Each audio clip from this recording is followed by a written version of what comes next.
اسلام زندہ باد، اسلام زندہ باد، اسلام زندہ باد، اسلام زندہ باد۔ الحمدللہ رب العالمین والعاقبۃ للمتقین والصلاة والسلام علی سید الانبیاء والمرسلین، اما بعد واعوذ باللہ من الشیطان الرجیم، بسم اللہ الرحمن الرحیم، الذین آمنوا وكانوا يتقون، صدق اللہ العظیم، والحمد للہ رب العالمین۔ ممبر محترم الوفات، علماء کرام، نوجوان ساتھیوں اور بزرگوں، پردے میں بیٹھ کر سننے والی میری ماں اور بہنیں، السلام علیکم ورحمۃ اللہ تعالی وبرکاتہ۔ وعلیکم السلام ورحمۃ اللہ وبرکاتہ۔ آئیے سب سے پہلے خاتم النبیین، خاتم المعصومین، رحمت للعالمین، طٰہٰ و یاسین،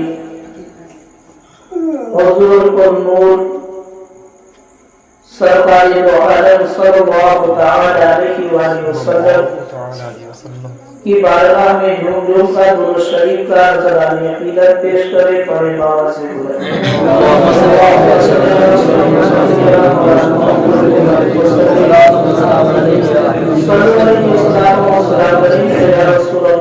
صلی اللہ تعالی علیہ وآلہ وسلم۔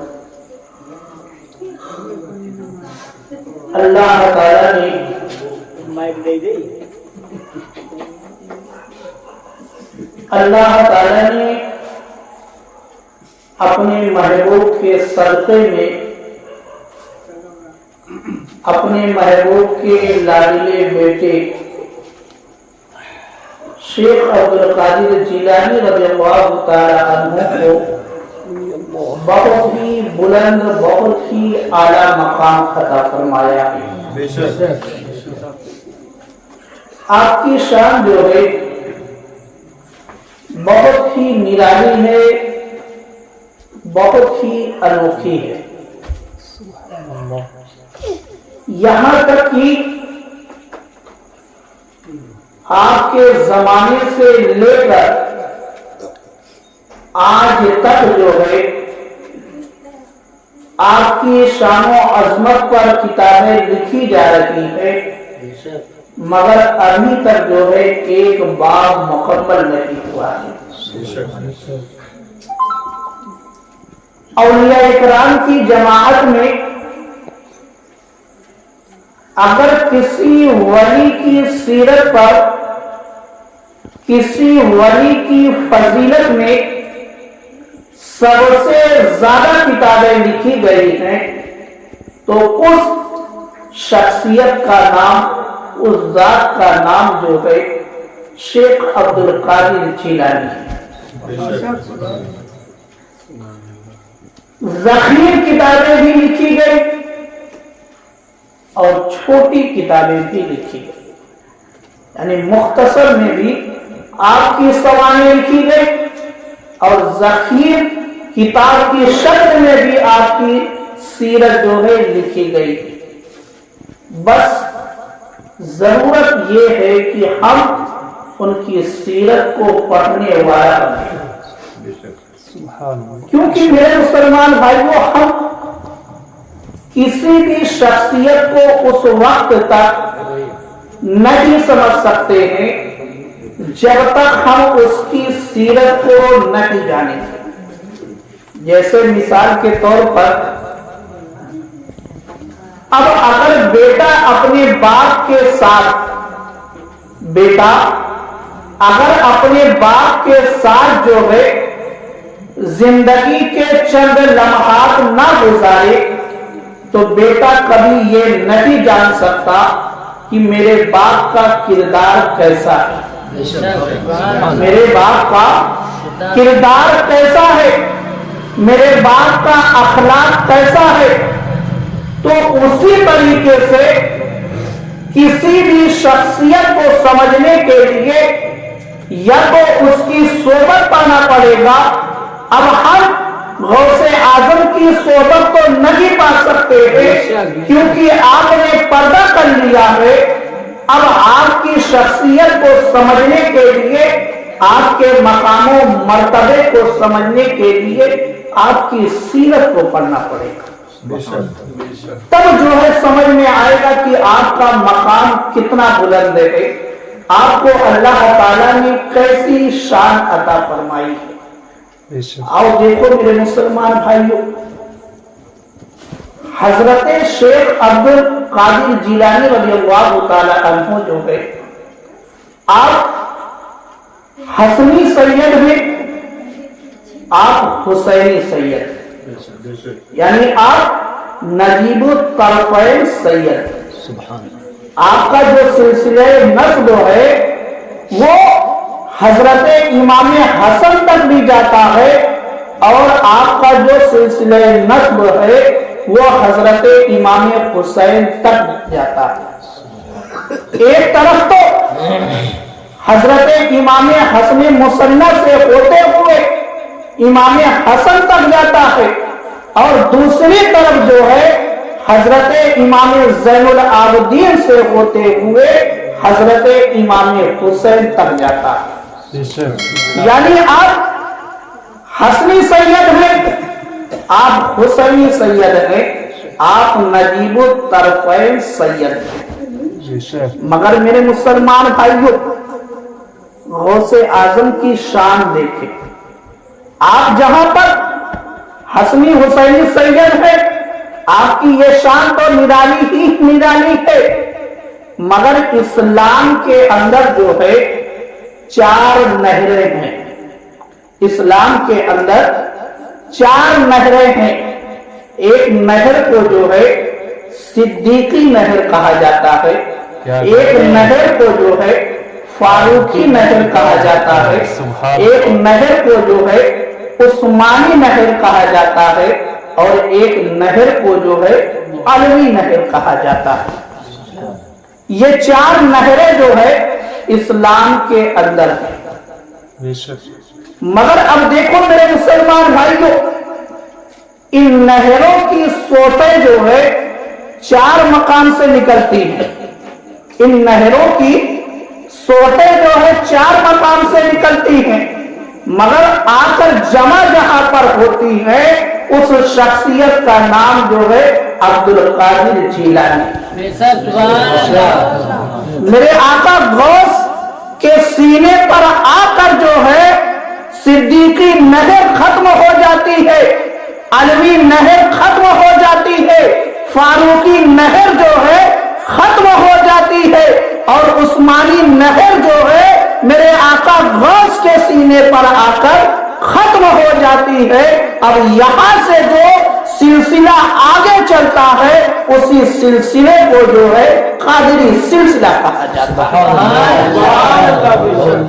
اسی لیے میرے مسلمان بھائیوں، آپ جب کسی پیر کے ہاتھ میں اپنا ہاتھ دیں گے تو ہر پیر جو ہے جب اپنا شجرہ پڑھاتا ہے تو آخر میں وہ یہی کہتا ہے کہ میں نے آپ کا ہاتھ جو ہے غوث اعظم کے ہاتھ میں دیا۔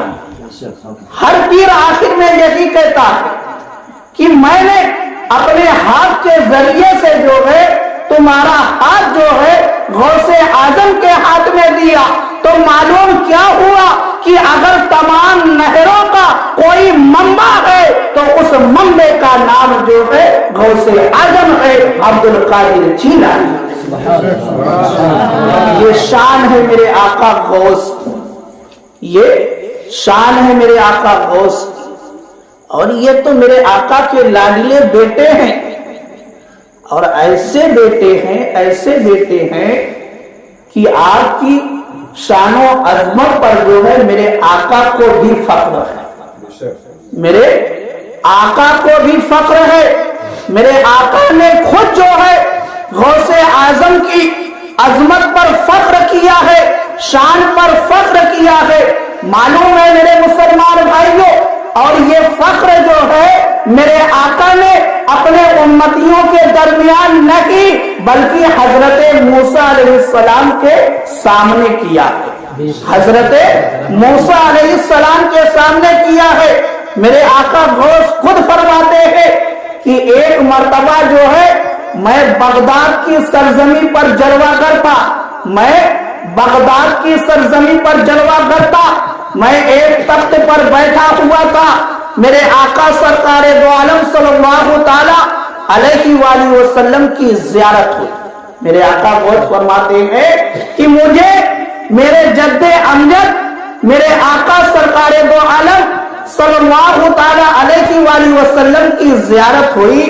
جب زیارت ہوئی تو میرے آقا غوث فرماتے ہیں کہ میرے آقا کے ساتھ میں جو ہے حضرت موسیٰ علیہ السلام بھی تھے. حضرت موسیٰ علیہ السلام بھی تھے. میرے آقا نے حضرت موسیٰ کو مخاطب کیا, اے موسیٰ ان کے جیسا. میرے آقا نے غوث پاک کی طرف اشارہ کر کے کہا کہ اے موسیٰ اس شخصیت کے ذات جیسا جو ہے کیا تمہاری امت میں کوئی ہے؟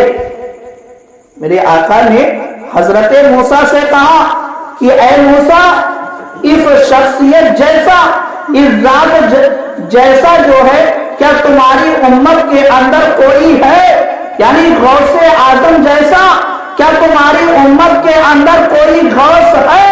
تو حضرت موسیٰ علیہ السلام نے کہا کہ اے اللہ کے محبوب میری امت میں جو ہے غوث اعظم جیسا کوئی نہیں. تو معلوم کیا ہوا؟ معلوم یہ ہوا کہ ولی تو ہر نبی کی امت میں ہوئے, مگر اللہ تعالیٰ نے اپنے محبوب کو جو ولی جو غوث عطا فرمایا وہ جیسا غوث جو ہے کسی نبی کو نہیں ملا. کسی نبی کو نہیں ملا. یعنی میرے آقا غوث جیسا, میرے آقا غوث جیسا کوئی بھی غوث روئے زمین پر تشریف نہیں لایا. میرے آقا کا یہ لاڈلا بیٹا عبد القادر, اس کی شان یہ ہے کہ اس پر میرے آقا بھی فخر کرتے ہیں اور موسیٰ گواہی دے رہے ہیں کہ یا رسول اللہ عبد القادر جیسا جو ہے میری امت کے اندر کوئی نہیں, میری امت کے اندر کوئی نہیں ہے. اور دیکھو میرے مسلمان بھائی, یہ شان یہ مقام جو ہے میرے آقا غوث کو کب ملا؟ یہ شان یہ مقام جو ہے میرے آقا غوث کو کب ملا؟ یہ اسی وقت جو ہے اللہ تعالیٰ نے عطا فرما دیا تھا جب میرے آقا غوث نے جو ہے شب معراج کے اندر, شب معراج کے اندر یعنی میرے آقا سرکار دو عالم صلی اللہ تعالی علیہ وآلہ وسلم جب معراج میں آپ تشریف لے گئے تو عالم ارواح کے اندر جو ہے حضرت شیخ عبد القادر جیلانی یعنی آپ کی روح جو ہے وہ میرے آقا کی سواری بنی تھی. میرے آقا کی سواری بنی تھی آپ کی روح. یعنی میرے آقا حضرت شیخ عبد القادر جیلانی کے کندھوں پر جو ہے میرے آقا سوار ہوئے تھے. میرے آقا سوار ہوئے تھے. تو جب عبد القادر جیلانی جو ہے میرے آقا کو سوار کرنے والے بنے تو اب سواری کے بدلے میں جو ہے اللہ تعالیٰ نے عبد القادر کو ایسا مقام دے دیا, ایسا مقام دے دیا کہ آپ سلطان الاولیاء ہو گئے. آپ سلطان الاولیاء ہو گئے. اور صرف سلطان الاولیاء نہیں عبد القادر نے امام الانبیاء کا قدم جو ہے اپنے کندھے پر لیا تو میرے مولا نے جو ہے عبد القادر کا قدم جو ہے تمام ولیوں کے گردن پر تمام ولیوں کے گردن پر رکھ دیا۔ اور میرے مسلمان بھائیوں، اس بات کا اظہار کب ہوا؟ جب میرے آقا غوث نے بغداد کی سرزمین پر، بغداد کی جامع مسجد کے اندر منبر سے یہ اعلان کیا کہ میرا قدم جو ہے تمام ولیوں کی گردن پر ہے، تو یہ راز اسی وقت جو ہے صاف ہو گیا کہ غوث اعظم نے اپنے کندھوں پر جو ہے رسول اللہ کا قدم لیا، جو امام الانبیاء ہے امام الانبیاء کا قدم لیا، تو میرے مولا نے جو ہے اس کے صدقے میں غوث اعظم کو، عبد القادر کو جو ہے امام الاولیاء بنا دیا، اور ان کے قدم کا مقام جو ہے اتنا بلند ہو گیا، اتنا بلند ہو گیا کہ خراسان کی سرزمین سے، خراسان کی سرزمین سے حضرت خواجہ معین الدین چشتی علیہ الرحمہ پکار اٹھے کہ اے عبد القادر، آپ کا قدم جو ہے صرف میرے کندھوں پر نہیں ہے بلکہ میرے آنکھوں پر بھی آپ کا قدم ہے، میری آنکھوں پر بھی آپ کا قدم ہے۔ تو میرے مسلمان بھائیوں، عبد القادر جیلانی علیہ الرحمہ نے میرے آقا کا قدم لیا تو اللہ تعالیٰ نے ان کو امام الاولیاء بنا دیا۔ اور میرے مسلمان بھائیوں، کتابوں کو پلٹ کر دیکھیں، جب آپ تاریخ کو پڑھیں گے، حدیث کی کتابوں کو پڑھیں گے، ایک ذات اور ایسی گزری ہے کہ جنہوں نے اپنے کندھوں پر میرے آقا کو سوار کیا ہے، ایک ذات اور گزری ہے۔ اس ذات، اس شخصیت کا نام جو ہے حضرت ابو بکر صدیق رضی اللہ تعالیٰ عنہ۔ سفر ہجرت کے اندر، یعنی جب میرے آقا مکہ معظمہ سے جو ہے ہجرت کر کے مدینہ منورہ جا رہے تھے، مدینہ منورہ جا رہے تھے، اور غار سور پر چلنے کی بات تھی، تو حضرت ابو بکر نے جو ہے میرے آقا کو اپنے کندھوں پر سوار کیا تھا، اور سوار کر کے جو ہے حضرت ابو بکر غار سور تک جو ہے میرے آقا کو لے گئے، غار سور تک میرے آقا کو لے گئے۔ ادھر عبد القادر نے جو ہے میرے آقا کو اپنے کندھوں پر سوار کیا، تو ان کو جو ہے امام الاولیاء بنا دیا گیا، اور جب ابو بکر نے جو ہے میرے آقا کو اپنے کندھوں پر سوار کیا تو ان کو جو ہے امام الصحابہ بنا دیا گیا، ان کو امام الصحابہ بنا دیا گیا، امام المتقین بنا دیا گیا، ان کو امام المتقین بنا دیا گیا۔ جو میرے آقا سرکار دو عالم صلی اللہ تعالی علیہ وآلہ وسلم کو اپنے کندھے پر سوار کرتا ہے، اس کو میرا مولا جو ہے دنیا کے اندر سب سے نرالا بنا دیتا ہے، اس کو دنیا کے اندر سب سے نرالا جو ہے میرا مولا اس شخصیت کو، اس ذات کو بنا دیتا ہے۔ اور دیکھو میرے مسلمان بھائی، میرے آقا غوث جو ہے، آپ میرے آقا غوث کی شان دیکھیں کہ آپ کو اللہ تعالیٰ نے جو ہے کتنا بلند مقام عطا فرمایا، آپ کو کتنا بلند مقام عطا فرمایا ہے کہ آپ نے جو ہے ایک مرتبہ جو ہے بغداد کی جامع مسجد سے یہ اعلان کیا کہ میرا یہ قدم جو ہے تمام ولیوں کی گردنوں پر ہے۔ اعلان کہاں ہو رہا ہے؟ بغداد کی سرزمین پر، اور جامع مسجد کے اندر جمعہ کے دن میرے آقا غوث نے منبر سے اعلان کیا، بغیر مائک کے، بغیر کسی ایسی چیز کے کہ جس سے آواز کو دور تک پہنچایا جا سکے، جس سے آواز کو دور تک پہنچایا جا سکے، کوئی ایسی چیز نہیں ہے۔ بس میرے آقا غوث خطبہ دے رہے تھے، آپ نے خطبہ کے درمیان ہی اس بات کا اعلان کیا، اللہ کے حکم سے آپ نے اس بات کا جو ہے اعلان کیا کہ میرا قدم جو ہے تمام ولیوں کی گردن پر ہے۔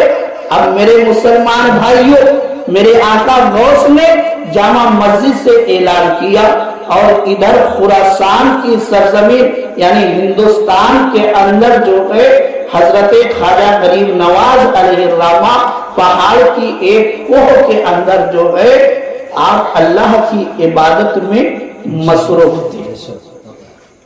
اور دنیا کے اندر جہاں جہاں پر ولی موجود تھے، سب نے جو ہے میرے آقا غوث کی اس آواز کو سنا، سب نے میرے آقا غوث کی اس آواز کو سنا، اور سب نے جو ہے اپنے سر کو جھکا لیا اور اس بات کا اقرار کیا کہ یا عبد القادر جیلانی، بالکل آپ کا قدم جو ہے ہماری گردنوں پر بھی ہے، ہمارے سروں پر بھی ہے۔ تو اب اس واقعے سے معلوم کیا ہوا؟ معلوم یہ ہوا کہ مائک ہو یا اور کوئی ایسا سامان ہو کہ جس سے آواز دور تک پہنچائی جا سکے، مگر اتنی ہی دور تک جائے گی جتنی ہم کوشش کر کے پہنچا سکتے ہیں۔ مگر جب میرا مولا پہنچانے پر آتا ہے، جب میرا مولا پہنچانے پر آتا ہے تو ہم گمان ہی نہیں کر سکتے کہ ہماری آواز کہاں تک پہنچ سکتی ہے۔ اب جیسے ایک اعتراض یہ ہوتا ہے کہ جو فجر کے وقت میں یا اور وقتوں میں لوگ سلام پڑھتے ہیں، اہل سنت و جماعت کے لوگ سلام پڑھتے ہیں، تو کچھ لوگ یہ کہتے ہیں کہ تم جو ہے مدینے سے اتنی دور رہ کر جو ہے سلام پڑھتے ہو، کیا نبی تمہارے سلام کو سنتے ہیں؟ یہ سوال لوگ پیدا کرتے ہیں۔ تو میرے مسلمان بھائیوں، بالکل میرے آقا مدینہ منورہ کے اندر جلوہ گر ہے، اور ہم جو ہے ادھر روشن گڑھ کی سرزمین پر بیٹھ کر جو ہے اپنے آقا پر درود و سلام پڑھ رہے ہیں۔ ہماری آواز کے اندر تو اتنی طاقت نہیں ہے کہ ہم اپنی طاقت کے ذریعے سے جو ہے وہاں تک آواز پہنچا لے جائے، مگر ہم اللہ کے بھروسے کیونکہ ہمارا یہ عقیدہ ہے کہ اگر میرا مولا چاہے گا تو ہماری آواز جو ہے مدینے تک جائے گی، اور مدینے والے آقا جو ہے ہمارے سلام کو بھی سنیں گے اور ہمارے سلام کا جواب بھی دیں گے، ہمارے سلام کا جواب بھی دیں گے۔ اور میرے مسلمان بھائیوں، میرے آقا سرکار دو عالم صلی اللہ تعالی علیہ وآلہ وسلم نے تو خود فرمایا ہے کہ جب میرا کوئی امتی جو ہے محبت میں ڈوب کر جو ہے درود و سلام پڑھتا ہے تو اس کے درود و سلام کو میں خود سنتا ہوں اور اس کے سلام کا جواب بھی دیتا ہوں، تو میرے مسلمان بھائیوں، میرے آقا غوث نے بغداد کی سرزمین سے اعلان کیا، دنیا کے اندر جتنے بھی اولیاء کرام جہاں جہاں پر موجود تھے، سب نے جو ہے اپنی گردنوں کو جھکا لیا، اور اس بات کا اقرار کیا کہ اے شیخ عبد القادر جیلانی، آپ جو ہے تمام اولیاء کرام کے سردار ہیں، اور میرے مسلمان بھائیوں، میرے آقا غوث جو ہے آپ مقام غوثیت کبریٰ کے مقام پر فائز ہے، اور جب تک حضرت امام مہدی کا ظہور نہیں ہوگا تب تک جو ہے آپ اس مقام پر فائز رہیں۔ اور اس درمیان میں جو ہے جو بھی ولی ہوں گے، ابدال ہوں گے، کتب ہوں گے، غوث ہوں گے، سب کو جو ہے اسی وقت ولایت ملے گی جب میرے آقا سرکار غوث اعظم رضی اللہ تعالی عنہ کے دربار سے جو ہے سند ملے گی، تب جو ہے ولایت ملے گی۔ یعنی اب ولایت کا جو سلسلہ چل رہا ہے وہ میرے آقا غوث کے دربار سے چل رہا ہے، وہاں سے ولایت بڑھ رہی ہے۔ تو اب اگر کسی کو ولایت کا مقام لینا ہے تو میرے آقا غوث کی تعلیمات پر عمل کرنا پڑے گا، میرے آقا غوث کی تعلیمات پر عمل کرنا پڑے گا۔ اور میرے آقا غوث کی تعلیمات کیا ہے؟ میرے آقا غوث کی تعلیمات وہی ہے جو قرآن کی تعلیم ہے، جو میرے آقا کی تعلیم ہے، جو میرے آقا کی تعلیم ہے وہی میرے آقا غوث کی تعلیم ہے۔ تو اب قرآن کے دامن کو بھی تھامنا پڑے گا، حدیث کے دامن کو بھی تھامنا پڑے گا، اور اپنا عقیدہ جو ہے میرے آقا غوث جیسا بنانا پڑے گا، میرے آقا غوث جیسا عقیدہ بنانا پڑے گا، تب تو جو ہے کامیابی کی سند ہے تبھی ملے گی، تبھی کامیابی کی سند ملے گی، ورنہ جو ہے ہرگز کامیابی کی سند نہیں مل سکتی۔ اور آپ کا عقیدہ، آپ کی سیرت، آپ کا کردار، آپ کا اخلاق سب جو ہے کتابوں کے اندر موجود ہے، سب کتابوں کے اندر موجود ہے، بس ضرورت ہے آپ ان کی سیرت کا مطالعہ کریں تاکہ آپ میرے آقا غوث کی سیرت کے بارے میں جاننے والے بن جائیں۔ اور جب آپ جاننے والے بنیں گے تو محبت کے اندر جو ہے جو عجیب نکھار آئے گا، تب اس کی چاشنی جو ہے آپ کو محسوس ہوگی کہ یہ محبت کیسی محبت ہے، یہ محبت کیسی محبت ہے، تب آپ کو جو ہے اس بات کا پتہ چلے گا۔ اور دل میں اگر سچی محبت آ گئی تو میرے آقا غوث کا فرمان ہے کہ میرا چاہنے والا جو ہے، میرا چاہنے والا، مجھ سے محبت رکھنے والا کبھی بھی جو ہے اس حالت میں دنیا سے نہیں جائے گا کہ اس کے نامہ اعمال کے اندر جو ہے گناہوں کا انبار لگا ہو اور وہ دنیا سے چلا جائے، نہیں۔ میرے آقا غوث فرماتے ہیں کہ جب تک اس کو جو ہے توبہ کرنے کی توفیق نہیں مل جائے گی، یعنی میرا مولا جب تک اس کو توبہ کی توفیق نہیں عطا فرما دے گا تب تک جو ہے اس کا انتقال نہیں ہوگا، تب تک اس کا انتقال نہیں ہوگا۔ اور جب ہم کو یہ توفیق مل جائے گی، یعنی سچی توبہ کرنے کی توفیق اگر ہم کو مل گئی تو ہماری دنیا بھی سنور جائے گی اور ہماری آخرت بھی سنور جائے گی۔ اللہ تعالیٰ کی بارگاہ میں دعا ہے کہ مولا تعالیٰ ہم سب کو عمل کرنے کی توفیق عطا فرما۔